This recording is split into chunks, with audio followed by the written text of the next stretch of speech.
Good evening, class. I'm traveling today, so I'm not in my home environment. But anyway, I wanted to make this video about Colossians and Gorman's chapter on Colossians. Specifically, I'm looking at Colossians chapter 2, verses 9 to 15. I had not really understood before reading Gorman's book about the Colossian philosophy, but he says that it's this asceticism that existed in Asia anyway, where they believed that there were these evil spirits in the world, and if they beat their bodies into submission, then the evil spirits were less likely to cause havoc in their world and to affect them personally.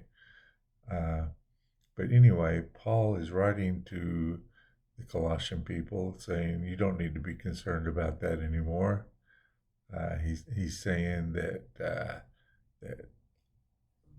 the fullness of God exists within Christ, and that if we're believers, we participate in the fullness of God through Christ. And since He created everything that exists, He has also defeated these spirits by His crucifixion and resurrection. Therefore, there's nothing to be concerned about.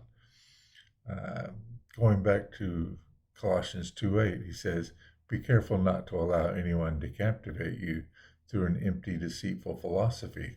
Well, that's kind of what he's saying, that there's nothing to it. They're empty.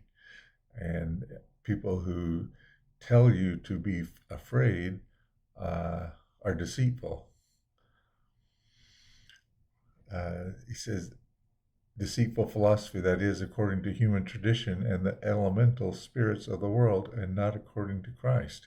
So he's saying, let's not mix these evil spirits with Christ. You don't need Christ plus something else to mix in with it, to make sure you've covered everything. If you're in Christ, you're covered in everything, because He created all that is. These other spirits, if they exist, are defeated, and there's no reason to mix your religion with something else.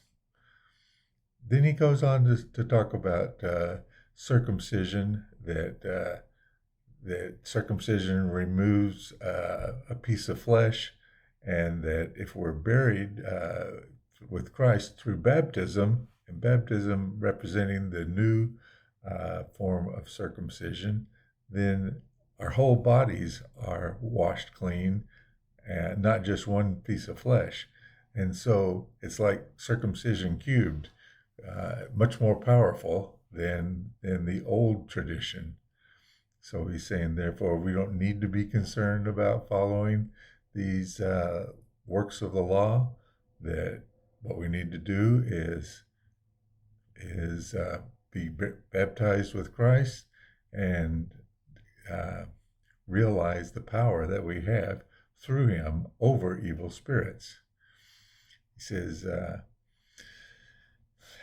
that now you've been made alive, having forgiven all your transgressions. So yeah, he talks about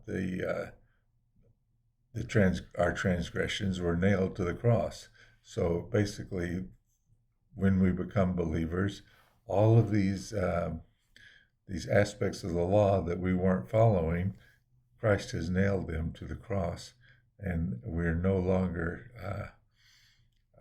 under condemnation, because, he says in verse 14, He's just destroyed what was against us, a certificate of indebtedness expressed in decrees opposed to us.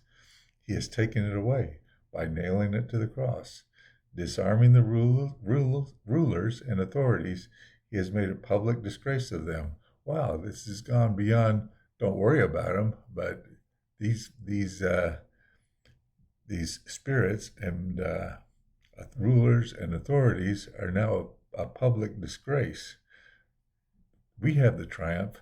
They've been defeated, so we don't need to be concerned about about what they may think or how our actions, whether or not we submit our bodies, uh, whether they're going to take notice or not, this is of no concern. We have all the power that there is in Christ. We don't need to mix it with anything else.